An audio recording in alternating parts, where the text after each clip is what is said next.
Hello, it's 9 p.m. in RTD. It's time to English News edition. For tonight headlines, we have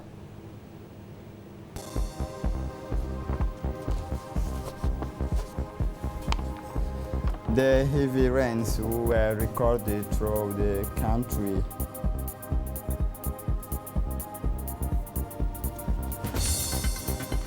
The head of state chairs the 7 sessions of the Council of Ministers at the Presidential Palace. For the international scene, UN resolutions call for equitable access to future vaccines concerning the pandemic of COVID-19. Welcome to our newsroom under the chairmanship of His Excellency Ismail Omar Guelleh, President of the Republic, Head of Government. The 7th meeting of the Council of Ministers was held this Tuesday, 21 April 2020. The following texts were examined and approved. The Minister of Health's first question is communication on the COVID-19 pandemic and the action undertaken. The Minister of Health made a communication on the situations of the COVID-19 pandemic in our country. He indicated that currently 945 positive cases on the national territory, 842 patients are under treatment in the care center, and 112 cases are cured. Since the beginning of the pandemic, 8,955 tests have been carried out in the laboratory in Bufar. He stressed that the percentage of positive tests shows an upward trend, with a percentage of about 16% for this week. This increase is due to a combination of increased circulations of the virus in the community. A response plan against this pandemic has been put in place with 4 intervention scenarios. He said that the capital city remains a main outbreak of COVID-19, and other regions such as Ali Sabih and the city of Arta are secondary outbreaks. On the other hand, he informed about the management of COVID-19 in the different sites, namely Arta Hospital Center, Al-Rahma Pika 12 Center, Ali Sabih Hospital Pika 23, and Nagad, as well as the strategy adopted to prevent the spread of this disease in our country. Finally, the minister stressed the need for material resources and input required, the equipment available and treatment. In the outlook, it is planned to continue effort to combat this disease, secure and protect healthcare personnel, and strengthen infection prevention and control measures.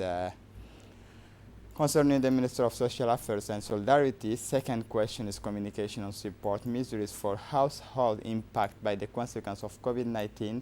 The Minister of Social Affairs and Solidarity made a presentation on social support measures for households affected by the effect of COVID-19 and recalled that the containment measures taken by the government to combat the spread of the virus have had a negative impact on the living conditions of households in poverty and households living in daily, temporary and self-employment jobs. Thus, 65,000 vulnerable families in the capital and in the regions have been impacted by the consequence of COVID-19. In this context and in response to the emergency, the Minister of Social Affairs and Solidarity has taken the necessary steps to meet the basic needs of the population. Work to support targeting on well-defined criteria was carried out by the Minister of Interior, the Secretary of State for Decentralization, UNFD, and the ANPH for persons with special needs. In addition, a short-term response strategy was put in place to accelerate the distributions of cash transfer for household benefits from this usual assistance program, and the design implementation of an emergency food support program for an additional of 65,000 households. Since the onset of the health crisis, approximately 40,000 households across the countries have benefited from food distribution. The strategic objectives of these social support measures is to preserve livelihood and ensure food nutrition security for the poor vulnerable group and day labor and those who have lost their jobs, put in place recovery measures and to strengthen communication, support public health campaign on the pandemic. In addition, 3 month emergency programs was developed to strengthen the actions of the government already engaged in these consequences measures. Distribution is increase the values food and this action is effective consequence of the COVID-19. Ministry of Economy and Finance for Industry. The third question is communication on the National Solidarity Pact. The Minister of Economy and Finance made a communication on the National Solidarity Pact and on the economic, budgetary, social impact of the COVID-19 pandemic. He recalled that like the war and African economies, our countries is affected by COVID-19 health crisis. This health crisis, which has turned it into a socio-economic crisis, is likely to practice to the achievement and progress made over the last 2 decades. The health crisis of COVID-19 and the containment have particularly affected all the economic actors, in particular tourism, transport, building, and public work, trade, hotel, restaurant, and industry. More than 84,000 jobs are threatened and lost, as well as 68,000 jobs in the informal and daily sector. The impact of COVID-19 has been reflected in lower economic growth, reduced revenue, public investment in this context of health crisis. A National Solidarity Pact has been drawn up, the objective of which are to avoid a social crisis for the most fragile, to ensure continuity and prepare in the event of a prolonged epidemic, to preserve the small enterprises and to mobilize means and resources to combat the COVID-19 crisis in order to do so to limit the socio-economic consequences of the COVID-19 pandemic. The National Solidarity Pact provides for measures at the economic level. It is planned to set up a financial envelope microcredit to support small enterprises such as tourism and catering, to defer the tax levies for the most affected companies and to set up a partial guarantee line for the small enterprises and other companies facing the crisis. Emphasis will also be placed on maintaining operation and the flow of regional trade, protecting and supporting people living in cross-border areas and along the corridor in the context of the medium and long-term outlook. It is envisaged that the post-COVID-19 economic recovery strategy will be put in place. Finally, these measures aim to better manage the crisis and limit economic impact. The Minister of Justice, Penitentiary Affairs in charge of human rights. First question is to roll after ratifying and supplementing the commercial code. The purpose of this bill is to improve the business environment in our countries by allowing the effectiveness of strong measures to regulate commercial activity. Our country is in the 4th editions of the National Strategy for the Improvement of the Business Environment. This shows the government's firm determination to systematically remove the constraint to the emergence of a dynamic private sector that provides wealth and jobs. The series of measures adopted have achieved their objective and have led to Djibouti's ranking among the most reforming countries over the past 3 years. This project aims to tighten up the commercial code on the basis of international best practice and plan to further facilitate procedure for setting up a business, simplify and reduce the time required to resolve insolvency cases, strengthen investor protection mechanism and economic operators' access to financing, simplify the initiations of legal proceedings and make them more effective. These amendments are part of the reforms already undertaken to improve the business climate by strengthening the competitiveness of our economic and commercial position. Communication. The Minister of Foreign Affairs and International Cooperation made a communication on the first emergency aid from the bilateral and multilateral partners, the Minister of Agriculture reported on the virtual meetings of the Minister of Agriculture, the Member of State of the African Union, FAO, IFAD, and which took place on 16 April 2020. The Secretary General of the Health, Dr. Saleh Benoit Turab, presented us the press briefings for this Tuesday, 21 April 2020. The epidemiological situations of the COVID-19 in our countries is as follows. 811 tests performed, 99 cases positive to COVID-19, 842 patients currently under treatment, 10 cases cured. It should be noted that the data presented today are those of 20 April 2020. Indeed, given the heavy rains observed last night, the works of analysis of the results could not be finalized today. Regarding the situations of people currently under treatment, we affirm that they all present a clinical condition deemed satisfactory without any complication noted. However, as underlined by the President of the Republic in his speech of 20 April 2020, the disease is progressing rapidly and we are seeing a continual increase in the number of cases of contact. It is therefore our duty to reiterate again and again the importance of all the measures taken to limit the circulations of the virus.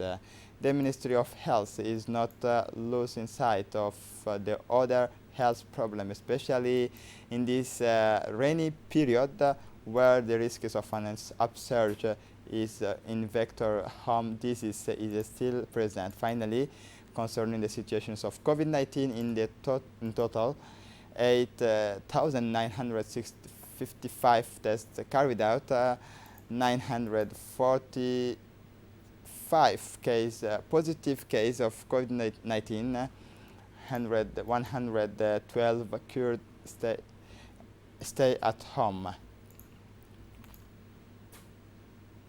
As part of experience sharing on the management of COVID-19, several Djiboutian doctors and experts exchanged with their Chinese colleagues via video conference at the Diplomatic Institute of the Ministry of Foreign Affairs. This is the second meetings of this type to enable national specialists to enrich their knowledge of the Chinese approach in terms of early diagnosis, disease containment strategy, and clinical management at the various stages of COVID-19. Our specialists and physicians were therefore able to interview two Chinese experts, Liu, who is a member of the COVID-19 Infection Prevention Control Expert Group, and Professors, Director of the Intensive Care Department at Beijing People Hospital. These platforms for exchanging and sharing information is an important opportunity for the Djiboutian health care Corp for the management of COVID-19 to learn about scientific advances in this field in order to establish the most comprehensive therapeutic protocol that takes into account all the studies and the best treatment conduct around the world. Despite the bad weather, food distribution continue. UNFD, in collaboration with the National Gendarmerie, has proceeded today in the afternoon to distribute food to households affected by the containment measures decreed by the government to slow down or stop the spread of coronavirus. Distribution took place in the municipality of Balbala for the western part of this commune, namely Pika 12, Pika 13, Pika 20 and Pika 30. More than 2,000 vulnerable households were able to benefit from this food aid. The Vice President of UNFD, Hassan Ahmed Bidil, and the Deputy Secretary General of the UNFD attend distribution operation. Since last night, heavy rain have been pouring down on the capital until the early hours of the morning. The Djiboutian population, especially in the neighborhoods, had a bad night. Some families could not sleep because of the water that invaded the houses, and this morning the population wake up with their feet in the water. the roads are flooded. The traffic is disturbed because of puddles that stagnate, and the passage of pedestrians is very difficult. As you see on the pictures, it is under the rain and the thunders that these images were taken. This morning the population wake up with their feet in the water. On the other hand, on this period of confinement, even if it rained, the confinement remains in places, even if it's difficult for some families who have their foot in the water. It will be essential to stay at home and to respect the containment to avoid any propagations of the virus, which is always on the lookout. Unprecedented heavy rain will undoubtedly leave indelible traces in the capital, and especially in the neighborhood. The damage is indeed very significant in the capital, which present a vision of Venice. In some districts, the houses are flooded with waters to the height of half a meter, as in a part of the district 7, thus creating homeless people.